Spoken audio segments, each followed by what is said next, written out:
नमस्कार, सी न्यूज़ भारत देख रहे हैं आप। मैं हूं अखिलेश पांडे। वक्त हो चुका है न्यूज़ बुलेटिन का। खबरों के इस बुलेटिन में हम गौर करेंगे अलीगढ़ की खबर पर, जहां बारात घर निर्माण कार्य में रुकावट के कारण मोहल्ला वासी हैं परेशान। साथ ही जानेंगे बांदा की खबर, जहां पीर मोहम्मद शाह बाबा का उर्स बड़े ही धूमधाम से मनाया गया। आगे देखेंगे प्रयागराज की खबर, जहाँ निरंकारी संत समागम सेवा शुरू हो चुकी है। और भी तमाम खबरों पर आइए विस्तार से करते हैं चर्चा। अलीगढ़ में नगर निगम द्वारा वार्ड संख्या 8 में गुलर रोड की गली नंबर 4 मारवाड़ी मोहल्ले में जनहित में एक बारात घर का निर्माण किया जा रहा है, जिसकी 4 दीवारी बनाकर पिलर खड़े करके उन पर लेंटर भी डाला जा चुका है। केवल 20% काम ही शेष बचा है कि अचानक 2 नवंबर सन 2022 से उसका निर्माण कार्य रोक दिया गया, जिसकी जानकारी मुख्यमंत्री को पोर्टल के माध्यम से, सांसद से, विधायक से, कमिश्नर, नगर आयुक्त को लिखित रूप से अवगत कराया जा चुका है। नगर निगम में समाधान दिवस में और तहसील दिवस में भी फरियाद कर चुके हैं, लेकिन आज तक बारात घर का निर्माण कार्य पुनः प्रारंभ नहीं हो सका है। सर, यहाँ आप आज एकत्रित हुए हैं, किस वजह से सर बताइए। जी सर, प्रथम तो मैं ये बताना चाहूँगा कि मेरा नाम भानुप्रकाश धवन है और मैं भाजपा बूथ अध्यक्ष भी हूँ और अखिल भारतीय भैरवा महासभा का प्रदेश अध्यक्ष भी हूँ।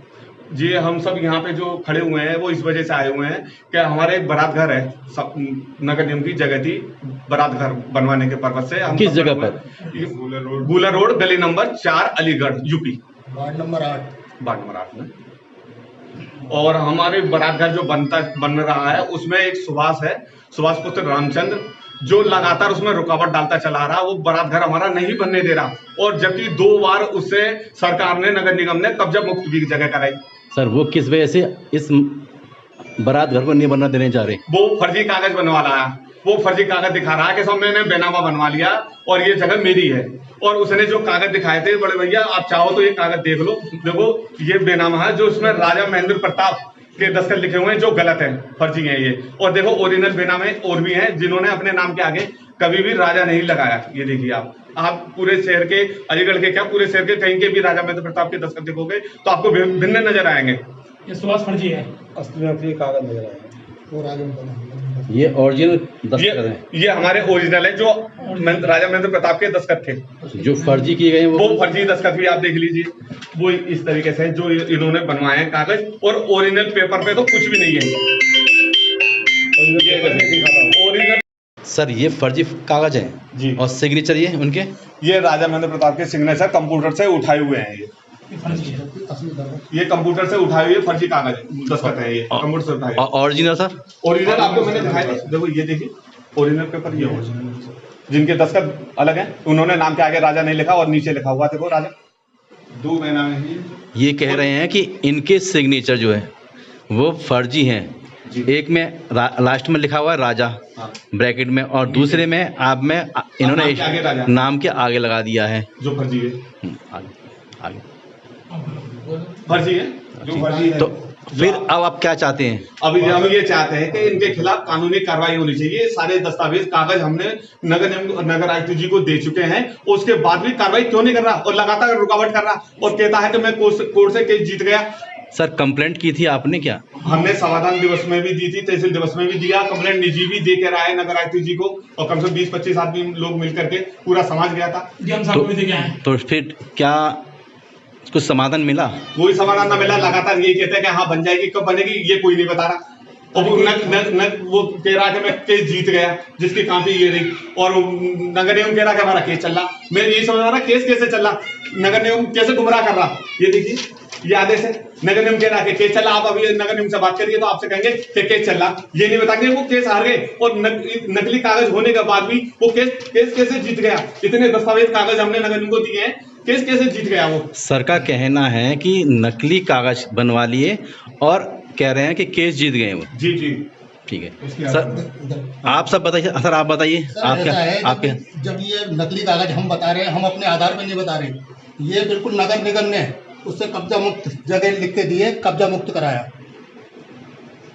ये कह रहे हैं कि नगर, हम नहीं बता रहे, इसको नगर निगम खुद बताता है कि इसके फर्जी कागज है, ये कब्जा मुक्त कराया उन्होंने। इन्हीं फर्जी कागजों पर पूरी जांच करने के बाद ये 14,50,000 रुपये मंजूर करा नगर निगम ने।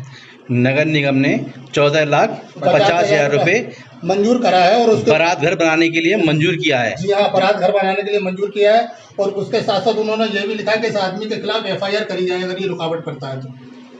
और उसके बावजूद ये देखिए पूरी जांच होने के बाद उन अधिकारियों ने साइन किया है, पूरी जांच होने के बाद पैसा मंजूर हुआ है और मतलब लेंटर पड़ चुका है, केवल प्लास्टर रहना होना है और गेट लगना है, पिलर विलर सब पूरा लेंटर पड़ चुका है नगर निगम द्वारा, नगर निगम के पैसे से उस पर लेंटर पड़ चुका है और दीवारें हो चुकी है, केवल गेट और प्लास्टर हो गया। उसके बाद ये आदमी तो आपका ये रुकावट करने के लिए कौन आता है? उसके बाद ये है सुभाष चंद्र पुत्र रामचंद्र, ये बार बार रुकावट करने आता है और इतना बनने के बाद नगर निगम में ये कहता है कि मैंने केस जीत लिया है और एक तरफा केस के ये कागज भी दिखाता है नगर निगम, कहता है कि वो एक तरफा कागज के नगर निगम ने ना तो उसके पास ऊपर कोई FIR की है, न ही उसके आज तक ओरिजिनल कागजों की जांच करी है। नगर निगम ने अभी तक उसके ओरिजिनल कागज नहीं देखे हैं, ना ही उसने कोर्ट में दिखाया अभी तक। जब बारात घर आप बनवाने के लिए स्टार्ट करते हैं तो जब आते हैं क्या आप पुलिस प्रशासन के पास जाते हैं क्या नहीं? जी, पुलिस प्रशासन के द्वारा ही जाने के बाद ही ये यहाँ तक तैयार हुआ है। पुलिस प्रशासन लगातार एक ही बात कहता है नगर निगम जाओ, नगर निगम में जाओगे वही सुनवाई करेंगे, ये हमारे हाथ का काम है, ये सिविल का काम है, उसे नगर निगम देखेगी। जी। अलीगढ़ से सी न्यूज़ संवाददाता हरीश शर्मा की रिपोर्ट। मामला बबेरू तहसील क्षेत्र अंतर्गत सिमोनी गांव का है, जहां पर शुक्रवार की रात्रि पीर मोहम्मद शाह बाबा का उर्स बड़े ही धूमधाम से मनाया गया, जिसमें इस कार्यक्रम के तहत गांव के ग्राम प्रधान शाकिर खान के द्वारा जवाबी कव्वाली का आयोजन किया गया, जिसमें मुख्य अतिथि के रूप में प्रेमदास महंत के द्वारा फीता काटकर कव्वाली का आगाज किया गया, जिसमें कानपुर से आए कव्वाल शहजाद ताज व बनारस से आई कव्वाली उजाला परवीन ने अपने अपने जवाबी कव्वाली पेश किए, जिसमें इस मौके पर कव्वाली का आनंद लेने के लिए क्षेत्र गांव एवं गांव के हजारों की संख्या में लोग पहुंचकर कव्वाली का आनंद लिया। इस मौके पर कमेटी के अध्यक्ष समद खान, ग्राम प्रधान साकिर खान, उपाध्यक्ष इरशाद खान, महासचिव रफीक खान, अनीश खान, इदरीश खान एवं कमेटी के संयोजक जाहिद खान, प्रधान हरदौली, मुन्ना खान आदि लोग मौजूद रहे। किस प्रकार का उत्सव मनाया जा रहा है और कहाँ से कव्वाल आए हुए हैं? कव्वाल तो कानपुर और लखनऊ से आए हैं जो है, लेकिन जो हमें जानकारी है, मैं जाहिद खान, प्रधान हरदौली, और यहाँ हजरत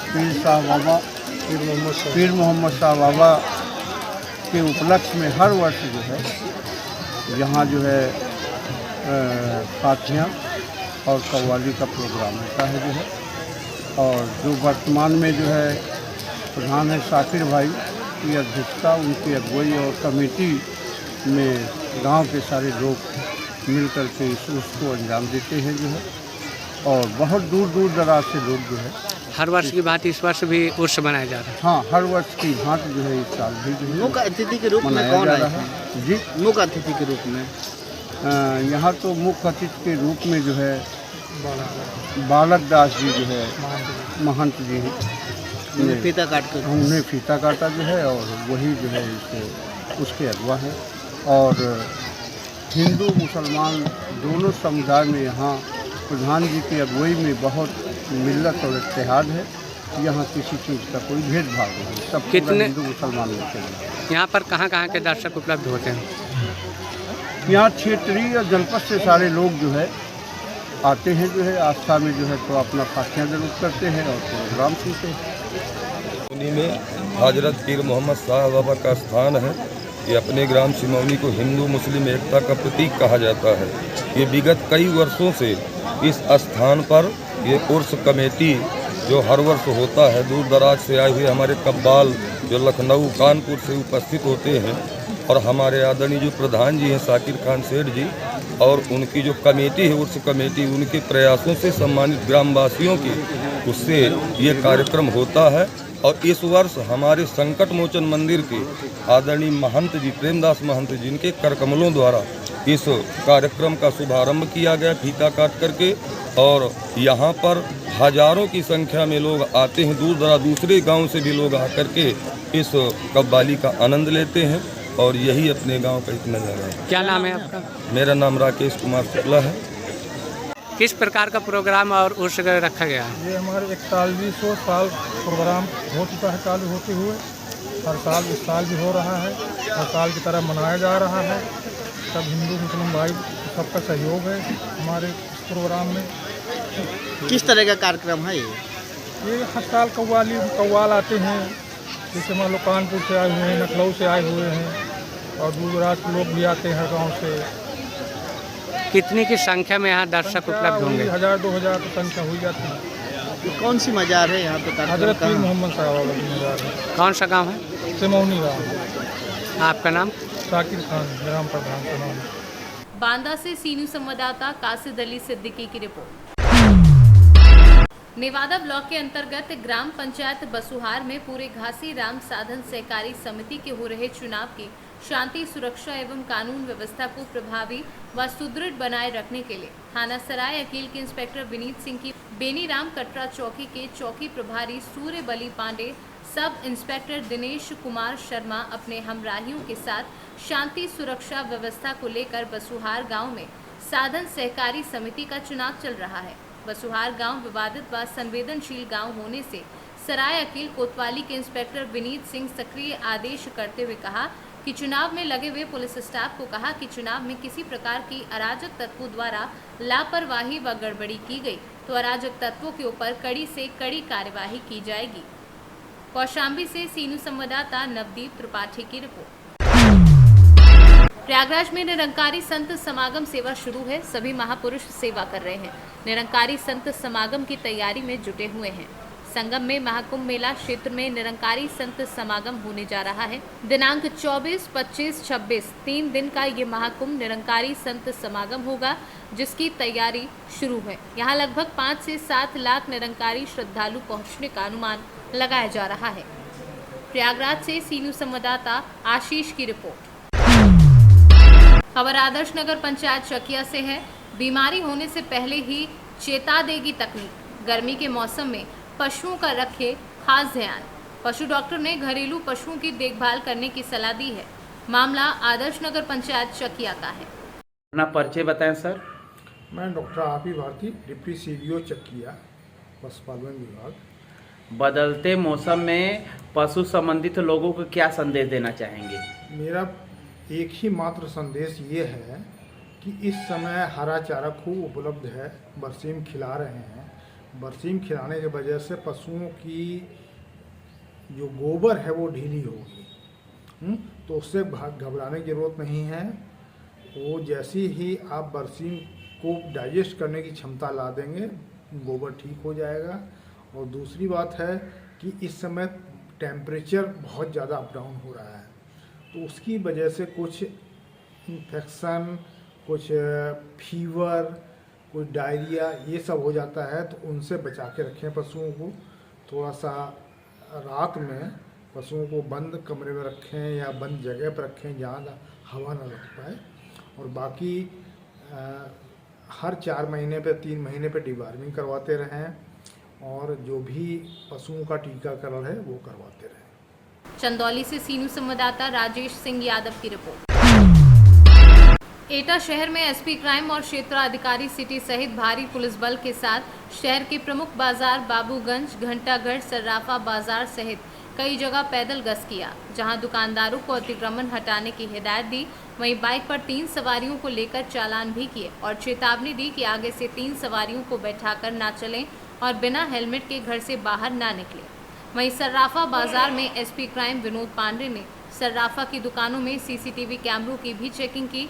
वहीं एसपी क्राइम विनोद कुमार पांडे ने बताया कि पुलिस द्वारा लगातार पैदल गश्त किया जा रहा है ताकि कोई घटना ना हो सके और इस गश्त के दौरान संदिग्ध लोगों की चेकिंग की जाती है, वाहनों की भी चेकिंग की जाती है और ये पैदल गश्त पुलिस द्वारा लगातार किया जा रहा है, आगे भी निरंतर जारी रहेगा। सर्राफा बाजार में भी दुकानों पर जाकर सीसीटीवी कैमरे को चेक किया कि वह चल रहे हैं या नहीं। वहीं घंटागढ़ और बाबूगंज बाजार में दुकानदारों द्वारा अतिक्रमण किया गया है, जिन्हें चेतावनी देकर आज छोड़ दिया गया है। आगे से उनके खिलाफ कानूनी कार्यवाही की जाएगी। सर अभी पुलिस फोर्स के साथ फूड पेट्रोलिंग की गई है, क्या क्या इसमें सर जांच की गई है और कहाँ की गई है? देखिए, फूड पेट्रोलिंग पूरे जनपद में प्रतिदिन की जाती है। उसी क्रम में आज कोतवाली क्षेत्र में CCD साहब के साथ लेके और पूरी फोर्स के साथ फूड पेट्रोलिंग की गई है। और इसमें ये विशेषकर देखा गया है कि कहीं किसी को असुविधा ना हो। ट्रैफिक के लोग 3 सवारी चल रहे हैं, यातायात को उल्लंघन करने के चेतावनी दी गई है, उनके खिलाफ कार्रवाई की गई है। और जो दुकान वगैरह रोड पे बढ़ा के लगा देने से चलने में पब्लिक को दिक्कत हो रही है, उनको समझाया गया है कि दुकानें अपने अंदर लगाएं, बाहर रोड जाम न करें, इससे पब्लिक को सुविधा हो रही है। इसके अलावा लोगों में कॉन्फिडेंस पैदा किया गया है, CCTV कैमरे चेक किए गए हैं और लगाने के लिए बताया गया है। और इस तरह से फूड पेट्रोलिंग हमारा डेली दैनिक प्रक्रिया के अंग और किया गया। सर क्या होटलों की भी चेकिंग की जाएगी? होटलों की चेकिंग हम लोग अलग करते हैं, फूड पेट्रोलिंग अलग प्रक्रिया है। इस दौरान रास्ते में जो आपने देखा, जैसे छोटी छोटी दुकानें हैं, ढाबे टाइप के हैं, उनको चेक किया गया है, बताया गया है, निर्देश दिए गए हैं। और बाकी जो होटलों की चेकिंग होती है उसका अलग तरह से चेकिंग किया जाता है, पूरे जनपद में किया जाता है। अभियान ऊपर से आता है तो इसके अलावा जनपद स्तर पर भी अभियान चलाया जाता है। लोकल लेवल पे भी थाना प्रभारी क्षेत्राधिकारीगण इसको चेक करते हैं समय समय पर। सरप्राइज। एटा से सीनू संवाददाता कौशल प्रताप सिंह की रिपोर्ट। कैमूर जिले के बबुआ में राष्ट्रीय मध्याह्न भोजन रसोईया फ्रंट द्वारा शहर के जगजीवन स्टेडियम से समरालय परिसर तक विद्यालयों में भोजन बनाने वाली सैकड़ों की तादाद में महिलाएं स्लोगन की तख्तियां, लकड़ी, खाना बनाने वाली साधन, कलशी के साथ बिहार सरकार से अपनी मांगों के लिए नारे लगाते हुए धरने पर बैठकर अपनी 15 सूत्री मांगों को लेकर जिलाधिकारी के पास ज्ञापन सौंपा। आप एक सेकंड, इस धरने का मुख्य उद्देश्य बताया जाए। ये धरना का मुख्य उद्देश्य है वही मांग के लेकर हम लोग आज यहाँ आक्रोश रैली निकाले हैं। हाँ हाँ, तो मांग में क्या निर्धारित है? क्या आपकी मांगे है? मेरा मांग है 10,000 रुपया पर मंथ, 12 महीने का पैसा। अच्छा, अगर आपकी मांगे पूरी नहीं होती है सरकार से तो आगे हम लोग इसके लिए चढ़ाई पटना गर्दनी बाग में करेंगे। 27-28 तारीख को डेट निश्चित हो गया है गर्दनी बाग में। अभी आपको क्या मानदेय दिया जा रहा है? अभी 1650 रुपया मात्र मानदेय दिया जा रहा है। अच्छा, वो 10 महीने का पैसा। अच्छा, इसके बाद? और इसके बाद कुछ नहीं। और आपकी मांग में? और मेरी मांग में पहले सरकार ने हमको नियमतः मजदूरी 10,000 रुपया दे। हाँ। उसके बाद में उसको जो होगा वो किया जाएगा। अच्छा, हाँ, और सोशल बंद करे 10,000 रुपया मांग दे। आपका नाम? मेरा नाम सुनैना देवी है। किस पद पर? आप किस पद पर? हम राष्ट्रीय मध्याह्न भोजन रसोईया फ्रंट के कैमूर जिला का अध्यक्ष हूँ। धन्यवाद जी। ये आपका धरने का मुख्य उद्देश्य क्या हुआ? मेरे धरने का मुख्य उद्देश्य यही है सर जी कि हम लोग महिलाएं हैं। हाँ। और 50 रुपए में 20 वर्ष से रसोईया का काम करते हैं। हाँ। और सरकार हमारी आवाज़ नहीं सुनती है। अच्छा। इसलिए आज हमारा 1 दिवसीय है। हाँ। और 26, 27, 28, 29 हमारा 3 दिवसीय 2 दिवसीय धरना प्रदर्शन पटना में है जी। कहने को सरकारी हैं फिर भी हम बेचारी हैं। करती है सरकार मनमानी, सुनती नहीं। करती है सरकार मनमानी, मिलती नहीं दैनिक मजदूरी, होती नहीं आकांक्षा पूरी। कहने को सरकारी हैं फिर भी हम बेचारी हैं। मेरा वेतन कब बढ़ेगा? अभी तक मिली नहीं मंजूरी। हाँ। सर जी 20 बरस हो गया और सरकार का दर्जा नहीं मिला। हाँ। और हम लोग थक गए हैं। अब हम लोग रसोईया काम से इस्तीफा देने वाले हैं। अच्छा। और जितनी रसोईया हैं बहुत दुखी हैं। हाँ। न मास्टर के बीबी है, न डॉक्टर के बीबी है, न DMCM की बीबी है, सारे गरीब महिलाएं हैं। हाँ। 75% महिलाएं विधवा है और मैं भी एक विधवा महिला हूँ। BA तक पढ़ के सर जी 20 बरस से रसोईया का काम करती हूँ। और मैं वैकल्पिक विद्यालय का एक टीचर छोटा सा। ये आपका जो धरना लेकर के चली है, एक जुलूस भी आया है क्या? हाँ। तो जुलूस के माध्यम से ही हम सरकार को संदेश। तो जुलूस आपका कहाँ से कहाँ तक निकला? हमारा सर जी जगजीवन राम स्टेडियम से लेकर कलेक्ट्रेट तक आया है। अच्छा। और मुख्य उद्देश्य ज्ञापन आपका सौंपा गया? जी सौंपा गया है। मुख्य उद्देश्य यही है कि हम लोग का वेतन बढ़े। सरकार के खजाने में पैसा है। कितना वेतन होना चाहिए? हम लोग का न्यूनतम मजदूरी विशेष नहीं। 90,000 50,000 मास्टर जैसा नहीं। हाँ। कम से कम 300 रुपया पर डे मिलना चाहिए। हाँ। जो सरकार देती है। अगर सरकार के खजाने में पैसा नहीं है तो इस योजना को बंद कराइए, नहीं तो हम लोग अग्निवीर जैसा काम कर देंगे ना सर जी, तो समझ जाइए क्या होगा। सरकार के प्रति क्या कहना चाहेंगी? सरकार के प्रति हमारा यही कहना है सर जी कि नारी शक्ति का ये सरकार जो नारा लगाता है। हाँ। सरकार तो नारी सशक्तिकरण की बात कर रही है। सरकार बस कहने को है, करने को नहीं है। अगर नारी ऐसा क्यों? ऐसा क्यों क्या? महिलाओं का कदर नहीं है, गरीबों का शोषण करती है, खून पीती है। महिलाओं का उद्धार कहाँ करता है? जब तक नारी का विकास नहीं होगा हमारे देश का विकास नहीं होगा। अगर सरकार हमारी आवाज़ नहीं सुनती है तो जितनी रसोईया है 2.5 लाख बिहार में, हम टोटल रसोईया को लेकर जंतर मंतर। आपका क्या नाम हुआ? मेरा नाम कंचन कुंवर है, ग्राम अखलासपुर, जिला कैमूर, बिहार की रहने वाली मैं। किस पद पर हैं? सर मैं बिहार प्रदेश हूँ और वैकल्पिक विद्यालय का मैं टीचर हूँ। और सर जी हमारे तनख्वाह नहीं बढ़ रहे तो हमारे बच्चे कैसे खा के अपने बच्चों को वारंट अफसर बनाई, सारी रसोईया बने हमारे जैसा होती तो बच्चे आज रोड पर नहीं आते। सरकार सोचती है गरीब के बच्चे गरीब ही रहे तो हमारा विकास कैसे हो। कैमूर से सीनू संवाददाता ओम प्रकाश तिवारी की रिपोर्ट। महाराजगंज जनपद के कोल्हुई थाना क्षेत्र के भारत नेपाल सीमा पर स्थित जोगियाबारी वीके पब्लिक स्कूल में सहायक कमांडेंट सुबीर घोष व उप निरीक्षक जाकिर अली व संचालक जावेद खान के नेतृत्व में निशुल्क सोलर लाइट वितरण कार्यक्रम आयोजित किया गया, जिसमें मुख्य अतिथि रहे एसएसबी कमांडेंट वरुण कुमार ने कार्यक्रम का शुभारंभ किया। साथ ही सार्वजनिक स्थानों पर लगाने के लिए विभिन्न ग्रामीणों को निशुल्क सोलर लाइट दी। वहीं विद्यालय के बच्चों ने सांस्कृतिक कार्यक्रम भी किए। इस मौके पर मुख्य अतिथि वरुण कुमार ने बताया कि सीमा से सटे गांव में जहां बिजली की सुविधा नहीं है वहां सोलर लाइट दी जा रही है, जिससे उजाला हो सके। साथ ही ग्रामीणों से अपील है कि हमारे जवानों के साथ समन्वय बना रहे। भविष्य में जहां सोलर लाइट की ज़रूरत पड़ेगी वहां सोलर लाइट दी जाएगी। सर आज किस प्रकार का कार्यक्रम है यहाँ पर? आज यहाँ पे सोलर लाइट वितरण का कार्यक्रम रखा गया था। यहाँ पर ही नहीं सिर्फ आज हमारे 13 गाँव में सोलर लाइट लगाने का कार्य किया जा रहा है। सर इससे कितना लाभ मिलेगा? जहाँ पर भी जिन गाँव में रास्तों पे लाइट नहीं है वहाँ पर हमारा प्रयास है कि वहाँ पर लगाया जाए ताकि सभी ग्रामवासियों को लाभ मिले। बॉर्डर क्षेत्रों में भारी संख्या में रह रहे ग्रामीणों को सर किस प्रकार का संदेश देना चाहिए? मैं यही संदेश देना चाहूँगा कि यहाँ पे जो सीमावर्ती क्षेत्र में लोग रह रहे हैं, हम लोग उनसे अच्छा सामंजस्य रखना चाहते हैं। वो भी हम इन कार्यक्रमों के थ्रू हम लोग यही प्रयास कर रहे हैं कि हम उनसे डायरेक्टली कनेक्ट हो पाएँ और आपस में अच्छा से सामंजस्य स्थापित हो सके। महाराजगंज से सीनू संवाददाता अंगद शर्मा के साथ रोहित कन्नौजिया की रिपोर्ट। समस्तीपुर भारतीय कम्युनिस्ट पार्टी उजियारपुर अंचल कमेटी के बैनर तले भाजपा हटाओ देश बचाओ अभियान के तहत दर्जनों कार्यकर्ताओं ने केराई पुल से अंगार घाट चौक होते हुए राजेश्वर चौक तक राम परीक्षण राय के नेतृत्व में पदयात्रा निकाली। वहीं केंद्र सरकार के खिलाफ नुक्कड़ सभा कर 2024 चुनाव में जवाब देने के लिए लोगों से अपील की। मौके पर जिला सचिव सुरेंद्र कुमार सिंह, आनंद वर्धन सिंह, सकलदेव राय, सोनेलाल राम सहित कई कार्यकर्ता मौजूद थे। समस्तीपुर से सीनू संवाददाता प्रवीण प्रकाश की रिपोर्ट। फिलहाल के लिए इस न्यूज़ बुलेटिन में बस इतना ही। देश दुनिया की तमाम खबरों के लिए देखते रहें सी न्यूज़ भारत। हर खबर आपके साथ, आपके हाथ।